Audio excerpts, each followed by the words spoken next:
Michael, the World Health Organization, as reputable as they are, put out a report over the weekend. They said anxiety and depression rose 25%. Estimates are now, this is because of all the COVID idiocy, estimates are now we have 1 billion people suffering from mental health issues. Obviously, any idiot could have seen this coming. I know because I'm an idiot and I saw it coming. But that aside, I can't wrap my mind around what it means for the world if a seventh of our population are now anxious, depressed people, but I know it doesn't mean anything good. Well, it kind of means like living in New York and LA, where middle-aged white women are grossly overproportionally represented when it comes to mental illness. If you look at them in social media, you can see their kind of antidepressant eyes, that blankness, and inevitably having the mask in their profile pic.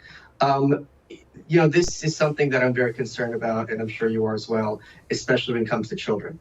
Because when children have to deal with traumatic things, and trauma isn't like always necessarily getting in a car accident or having a violent parent, it could be something as simple as just being socially isolated at that age where developmental issues are so important. That's the kind of thing that stays with you for the rest of your life. So these people are monsters.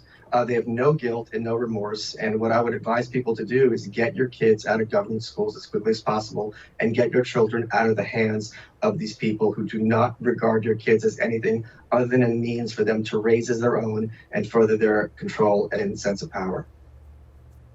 Michael, I know you've seen the video. I'm going to play it again, though, just to refresh everyone's memory. There was a shop, had all this pro-Trump stuff, and a big Trump-heavy shop. Then some lunatic with a bunch of anti-Trump bumper stickers drives his car through the front of it. Here's a video.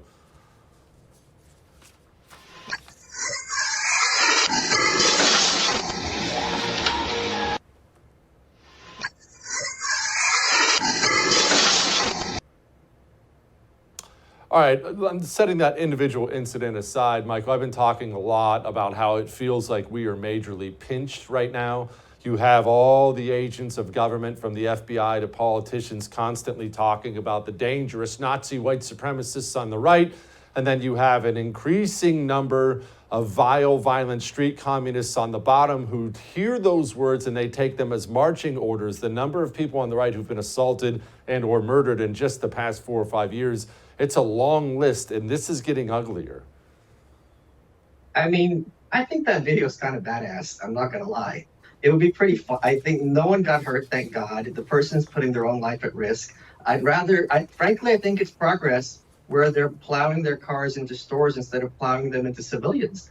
You remember those news reports. There were those SUVs that were mowing down people. I forget what state it is. They just developed minds of their own, just like guns. They just decide to start killing people, and no one knows what to do about it. So I do think there, in all seriousness, is a very strong use for street violence among certain authoritarian elements, because the more dangerous things are in the streets and other public venues, the more of an excuse the government has to take control out of everyone's lives.